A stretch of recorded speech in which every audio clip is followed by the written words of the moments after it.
Nikita Mirzani berurai air mata, bahas perlakuan Loli kepadanya.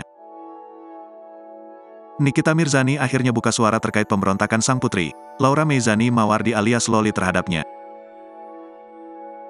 Menurut Nikita Mirzani, perlakuan Loli terhadapnya itu membuat dia menangis beberapa hari.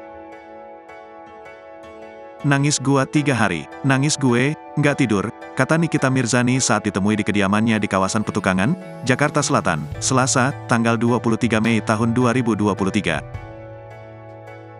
Kesedihan Nikita Mirzani lantaran memikirkan apa yang kurang dari dirinya kepada Loli.